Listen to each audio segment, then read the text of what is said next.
So this is day 3 at Pueblo Motorsports Park, and we're just trying to get the car dialed in some more. And this is my first pass. You see, it comes out a whole little bit better because we got the launch control dialed in, but it's not running good. It's breaking up a lot, and that guy next to me is pulling on me every time I shift. Not sure why I pulled the chutes there. Maybe just to show him I had it, but same thing. This pass, the launch was even worse. I think this is when we turned up and I spun on. But same thing, this pass wasn't very good. Pueblo, we thought we had some things dialed in from Rmrw, and it just didn't go the way we wanted it to. Feels like it's down on power, I don't know. It just feels like everything's off. Pretty disheartening and frustrating and just an all-around dismal race week. And if I didn't tell you guys already, our event in West Virginia got canceled, but it's a blessing in disguise because this thing's not ready. There's just nothing's right. It's not making power. We're running way more boost than we did before, and it's just not. It's not happy. Yep, even worse. 11-0. Sweet. This was our third pass in Pueblo, and we ended up turning up the launch and spun quite a bit and dropped some time here. So we were like 15 pounds on the launch, and then just broke up after that. It didn't really get much better on this pass.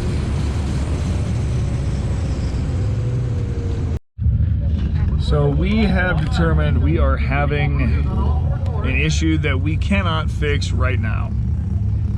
So that pass is a great example.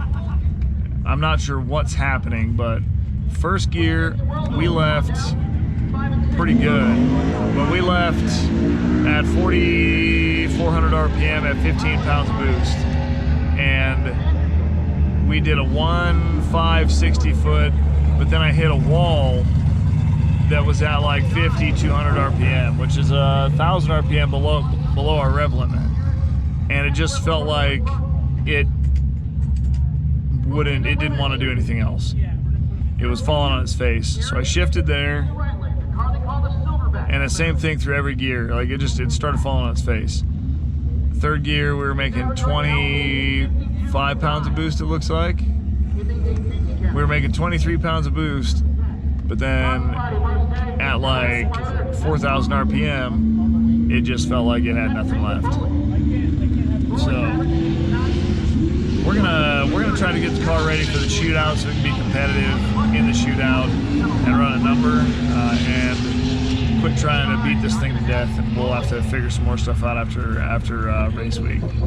It's just not doing us any good right now to do this.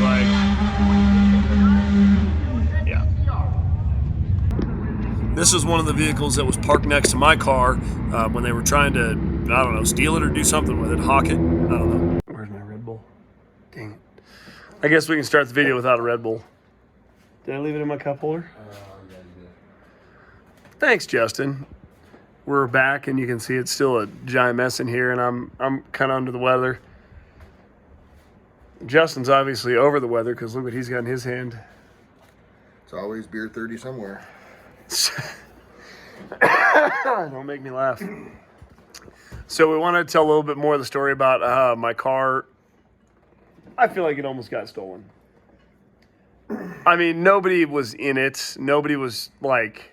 I don't think it almost got stolen. I feel like if we would have not known that those guys were there for another 10 or 15 minutes, it would have been gone. You don't feel the same? No, you feel like I'm like exaggerating? No, a little you're bit? not. You're not exaggerating, but there's so many things going on with this car that have to all line up for you to be able to go somewhere.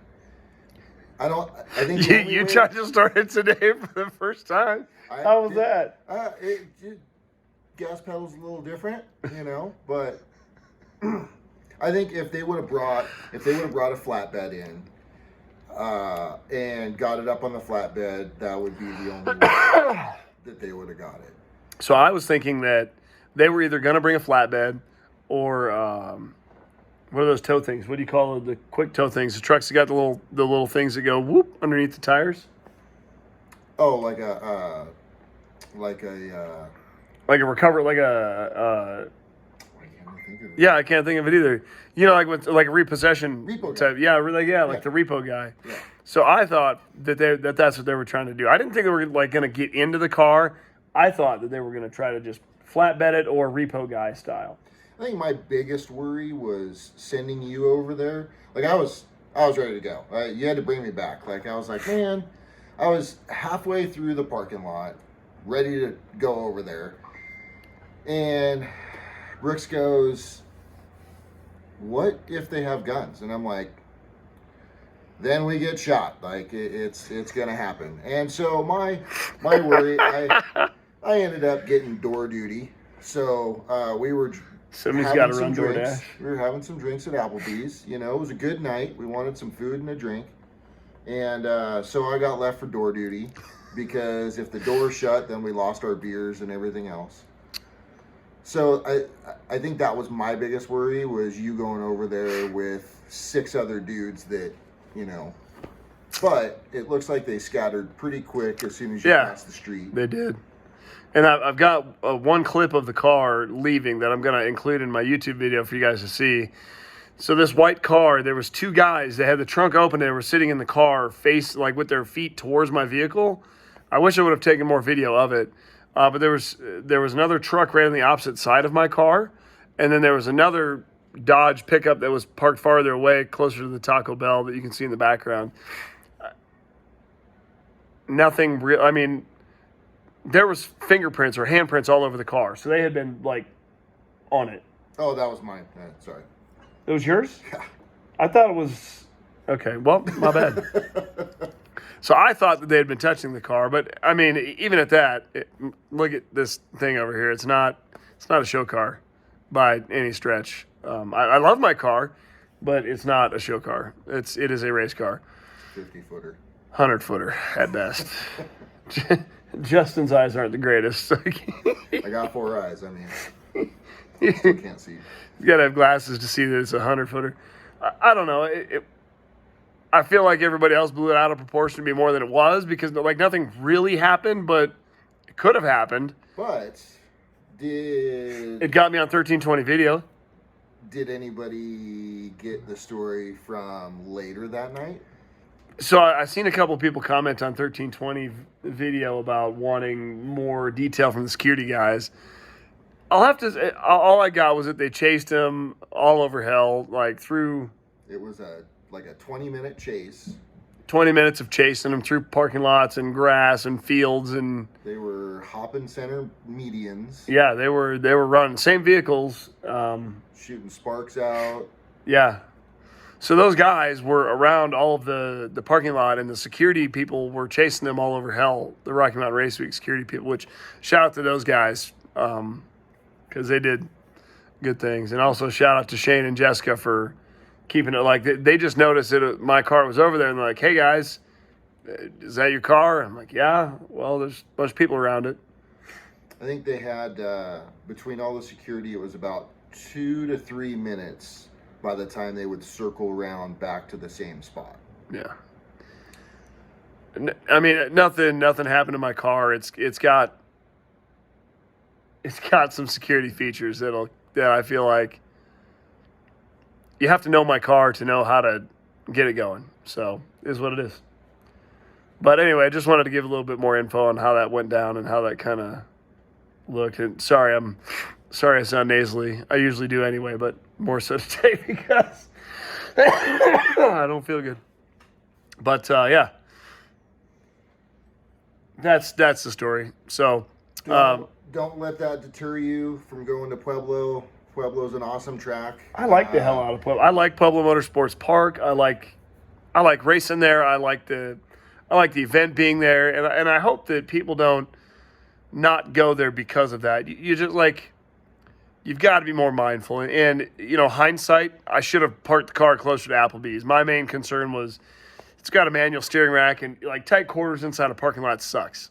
So I'm just like, this is easy. It's under parking lots. It'll be fine. You got to keep your car close. You got to keep a good watch on it because there are people out there that, I mean, as crappy as my car is, there are people that feel like they want it. And if you decide to do some drag and drive events, it's always a good idea to put a hidden kill switch in it somewhere. Don't tell everybody about it.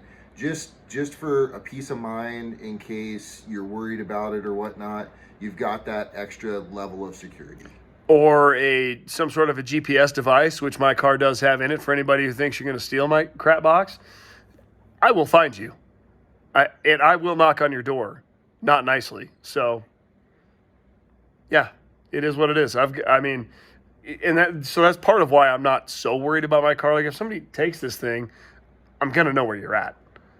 And I will find you before you even know what the hell's happening. I will be on you like a freaking spider monkey. Spider monkey. I'm not very big, so I feel like it's a good representation of how it would be. Okay, all right. I can't even laugh. You still sound like Muttley. I kind of sound like a spider monkey right now. All right, well, we're going to give some more video updates on this, and we're actually working on this right now. We took a break to let some silicone dry and get some updates, so more to come soon.